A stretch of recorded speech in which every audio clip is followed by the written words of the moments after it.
दर्शकों, आम आदमी पार्टी को दिल्ली की जनता ने सत्ता से बाहर का रास्ता दिखा दिया है। जनता ने आम आदमी पार्टी और केजरीवाल को समझा दिया है कि सिर्फ बात करने से कुछ नहीं होगा, काम भी करना होता है। समझने की जरूरत है कि अरविंद केजरीवाल सिर्फ सत्ता के लिए जनता को वर्गलाते रहे हैं।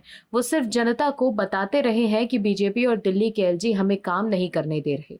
हालांकि जनता को समझ आ गया है कि जब काम नहीं कर सकते तो केजरीवाल और आम आदमी पार्टी को सत्ता में लाकर फायदा ही क्या है।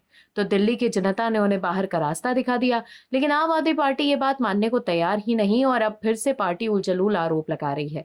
क्या है पूरी अपडेट बताते हैं आपको इस रिपोर्ट में। दर्शकों, आम आदमी पार्टी दिल्ली में मिली हार को पचा नहीं पा रही। केजरीवाल इतने ओवर कॉन्फिडेंट हो गए हैं कि उन्होंने ये तक कह दिया था कि मोदी जी, आप मुझे दिल्ली में तो इस जन्म में हरा ही नहीं सकते। लेकिन पीएम मोदी ने ऐसा हराया कि केजरीवाल खुद अपनी सीट भी नहीं बचा पाए और भारी बेइज्जती के साथ सत्ता से बाहर हो गए। लेकिन अब भी पार्टी के नेताओं का दर्द छलक रहा है। दरअसल आम आदमी पार्टी के राष्ट्रीय मीडिया प्रभारी अनुराग ढांडा ने ये कहा कि कांग्रेस बीजेपी को अलग अलग राज्यों में चुनाव जीताने में मदद करती है और बदले में बीजेपी और मोदी जी गांधी परिवार को जेल जाने से बचाते हैं।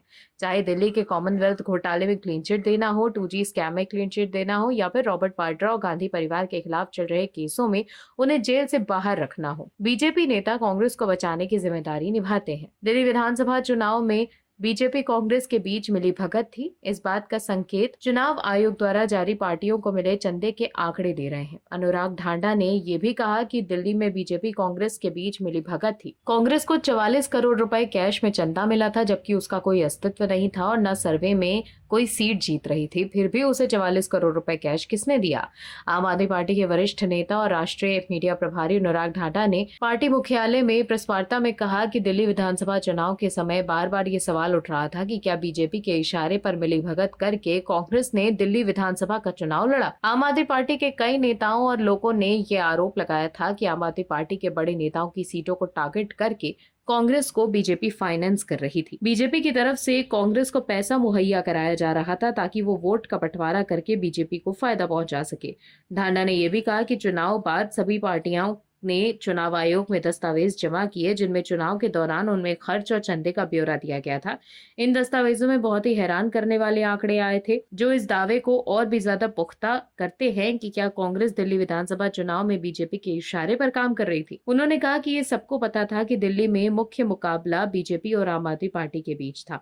कोई सर्वे या व्यक्ति ये नहीं कह सकता था कि कांग्रेस का कहीं भी कोई अस्तित्व था या फिर उसे कोई वोट मिल सकता है। सारे सर्वे बता रहे थे कि कांग्रेस को 0 सीटें मिल रही हैं।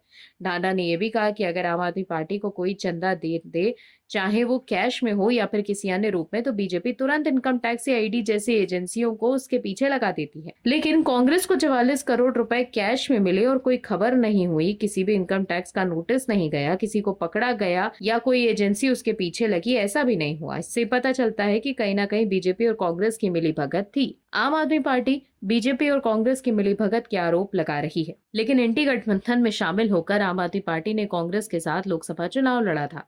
लेकिन अब पार्टी के नेता आरोप बीजेपी पर लगा रहे हैं। दर्शकों, आम आदमी पार्टी के नेताओं को मालूम है कि दिल्ली में अब उनकी दाल नहीं गलने वाली।